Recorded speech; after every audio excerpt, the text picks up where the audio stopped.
전국에선 지금 어떤 소식들이 화제가 되고 있을까요? 고향 소식을 지역신문으로 알아보는 클릭 전국은 지금입니다.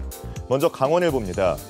자연휴양림을 찾았는데 홈페이지 안내보다 요금이 10배나 더 비싸다면 얼마나 황당할까요? 춘천시는 직접 운영하던 자연휴양림을 올 2월부터 민간에 위탁했는데요. 야영데크 임대요금이 홈페이지 안내엔 3,000원으로 표시돼 있지만 야영장에선 실제로 3만 원을 내야 하는 등 요금이 최대 10배나 차이가 났습니다.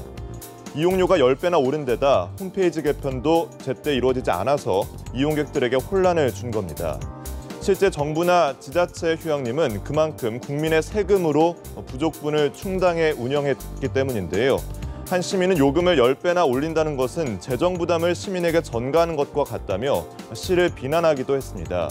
춘천시 관계자는 다른 사설 휴양림 요금과 큰 차이가 없다면서도 주민과 전문가의 의견을 수렴해서 요금을 조정할 계획이라고 밝혔습니다. 다음 소식은 대전일보입니다. 아산에서는 고등학생 흡연율이 높아서 대책이 필요하다는 소식인데요. 아산교육지원청에 따르면 아산 지역 10개 고등학교 중 8개 학교에서 흡연 학생들이 조사가 됐다고 합니다.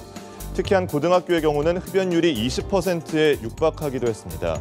이 수치는 충남 지역 중고등학생 흡연율 16%를 훨씬 웃도는 수치인데요.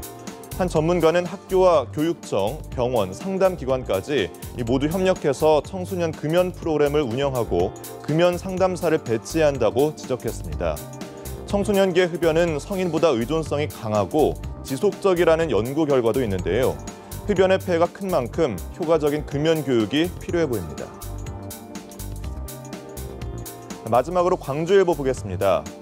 광주에선 시와 남구 등의 이 자치단체에서 어설픈 행정 처리로 지역의 현안 사업들이 줄줄이 좌초되고 있는 일이 벌어지고 있습니다.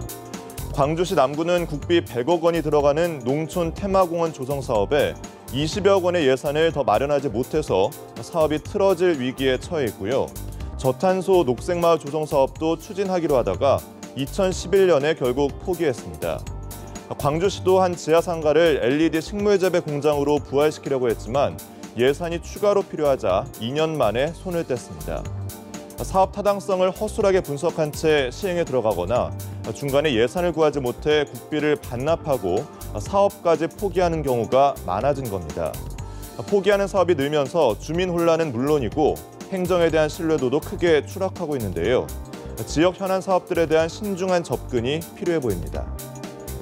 지금까지 생생한 지역 소식을 전해드린 클릭 전국은 지금이었습니다.